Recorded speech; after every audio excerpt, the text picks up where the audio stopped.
اعوذ باللہ من الشیطان الرجیم بسم اللہ الرحمن الرحیم الصلاۃ والسلام علیک یا سیدی یا رسول اللہ وعلی آلک وصحبک یا سیدی یا حبیب اللہ۔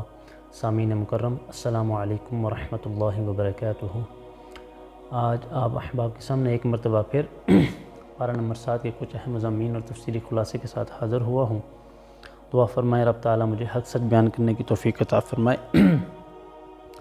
پارہ نمبر 7 کے شروع میں حضرت ابن عباس رضی اللہ تعالیٰ عنہ سے مروی ہے کہ جب نبی کریم صلی اللہ علیہ وسلم کے اصحاب نجاشی کے پاس پہنچے تو انہوں نے قرآن کریم پڑھا اور ان کے علماء اور راہبوں نے قرآن مجید سنا تو حق پہچاننے کی وجہ سے ان کی آنکھوں سے آنسو بہنے لگے۔ اس کیفیت کو پارہ نمبر 7 کی ابتدائی آیات میں بیان کیا گیا، اور جب وہ اس قرآن کو سنتے ہیں جو رسول کی طرف سے نازل کیا گیا تو حق کو پہچاننے کی وجہ سے آپ ان کی آنکھوں میں آنسوؤں کو بہتا ہوا دیکھتے ہیں۔ وہ کہتے ہیں کہ اے ہمارے رب، ہم ایمان لائے تو ہمیں حق کی گواہی دینے والوں کے ساتھ لکھ لے۔ اس کے بعد ان کے لیے اجر آخرت اور دخول جنت کی نعمتوں کا ذکر ہے۔ اس کے بعد اگلی آیت میں بیان کیا گیا کہ یعنی کوئی شخص قسم کھائے کہ مستقبل میں کسی کام کرنے یا نہ کرنے کی قسم کھائے، اور اگر وہ اس قسم پر قائم رہتا ہے تو فقہی اعتبار سے کہا جاتا ہے کہ وہ قسم میں بری ہے، اور اگر وہ قسم کو توڑ دیتا ہے یعنی جو کہا اس کے برعکس کرتا ہے تو فقہی اعتبار سے اسے حانث کہتے ہیں۔ اس آیت میں قسم کا کفارہ بیان ہوا ہے جو 10 مسکینوں کو اپنے اوسط معیار کے مطابق 2 وقت کا کھانا کھلانا ہے اور ان کو لباس دینا یا غلام کو آزاد کرنا ہے۔ اس کے بعد اللہ تعالیٰ نے یہ بھی فرمایا کہ اپنی قسموں کی حفاظت کرو تاکہ کفارے کی نوبت ہی نہ آئے۔ اور اس کے بعد جو ہے آیت نمبر 90 اور 91 میں بیان فرمایا کہ اے مومنو، شراب، جوا، بتوں کے پاس قربانی کے لیے نصب شدہ پتھر اور فال کے تیر محض ناپاک شیطانی کاموں میں سے ہیں، سو تم ان سے اجتناب کرو تاکہ تم فلاح پاؤ۔ شیطان تو بس یہ چاہتا ہے کہ شراب اور جھوٹ کے ذریعے تمہارے درمیان عداوت اور بغض پیدا کرے اور تمہیں اللہ کے ذکر اور نماز سے روک دے، تو کیا تم باز آنے والے ہو؟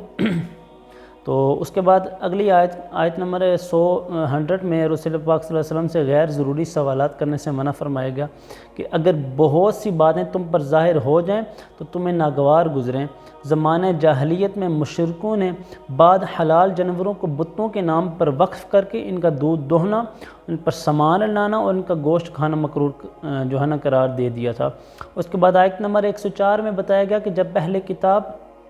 اور دین سے انحراف کرنے والوں کو دعوت دی جاتی کہ اللہ کے نازل کردہ دین اور رسول کی طرف اتباع کے لیے چلے آؤ، تو وہ کہتے کہ ہم نے اپنے آباء و اجداد کو اسی روش پر پایا ہے اور ہم اپنے آباء و اجداد کے شعار کو کیسے چھوڑ سکتے ہیں، خواہ ان کے آباء و اجداد جاہل اور رائے ہدایت سے بھٹکے ہوئے ہوں۔ اس کے بعد آیت نمبر 106 میں وصیت کے لیے 2 عادل گواہ مقرر کرنے کا حکم دیا گیا تاکہ بعد میں تنازع اور مشکلات پیدا نہ ہوں، اور یہ بھی حکم دیا گیا کہ حق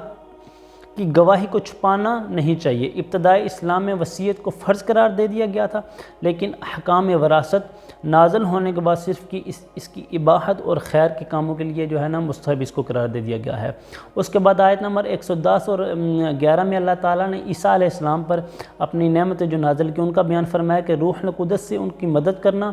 گہوارے میں لوگوں سے کلام کرنا، کتاب و حکمت، تورات اور انجیل کی تعلیم دینا، عیسیٰ علیہ السلام کے معجزات مثلا اذن الہی سے مٹی سے پرندہ بنا کر جان ڈال دینا، مادر ذات اندھے اور برس کے مریض کو شفا یاب کرنا، مردے کو زندہ کرنا اور بنی اسرائیل کی ایذا رسانی سے بچانا۔ یہ عیسیٰ علیہ السلام پر جو نعمتیں بیان کی گئی اس کا ذکر کیا گیا۔ اس کے بعد آیت نمبر 12 میں عیسیٰ علیہ السلام کے حواریوں کا ان سے استدعا کرنا، مدد طلب کرنا کہ اللہ آسمان سے ہمارے لیے تیار شدہ نعمتیں نازل کیوں نہیں کرتا، اس سے تاکہ ہم اس سے کھائیں اور قلبی اطمینان پائیں۔ تو اس پر اللہ تعالیٰ نے فرمایا میں یہ نعمت نازل تو کر دوں گا، مگر پھر جو شخص مطلوبہ نشانی دیکھنے کے بعد کفر کرے گا تو اسے ایسا عذاب دوں گا جو جہان والوں میں سے کسی کو بھی نہ عذاب دوں، ایسا عذاب جو ہے نا جہان والوں میں سے کسی کو بھی نہیں دوں گا۔ اس کے بعد سورہ انعام شروع ہو رہی ہے۔ سورہ انعام کے شروع میں جو ہے نا اللہ تعالیٰ کی قدرت کا بیان ہے کہ اس نے آسمان و زمین ظلمت اور نور کو پیدا کیا، اس نے انسان کو مٹی سے پیدا کیا، پھر اس کے لیے ایک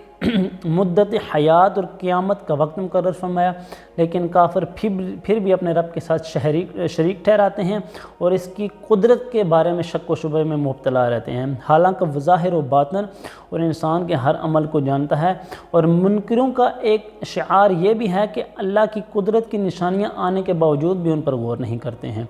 اس کے بعد آیت نمبر 7 میں فرمایا کہ کافروں کا حال تو یہ ہے کہ اگر لکھی ہوئی کتاب ان کے پاس اتار دی جائے جسے وہ اپنے ہاتھوں سے چھو کر دیکھ لیں تو پھر بھی ایمان نہیں لائیں گے بلکہ اسے جادو قرار دیں گے۔ آیت نمبر 14 میں رسول پاک صلی اللہ علیہ وسلم کو حکم ہوا کہ آپ کافروں اور مشرکوں کو بتائیں کہ کیا زمین و آسمان کے خالق سب کے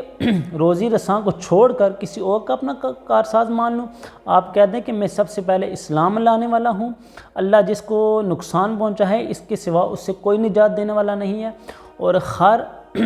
خیر کا مالک اللہ تعالیٰ ہے، اور مجھے اس بات کا حکم دیا گیا کہ میں ہر مخاطب کو اللہ تعالیٰ کے عذاب سے ڈراؤں اور اس کی توحید کی دعوت دوں۔ آیت نمبر 22 میں فرمایا کہ قیامت کے دن ہم سب مشرکوں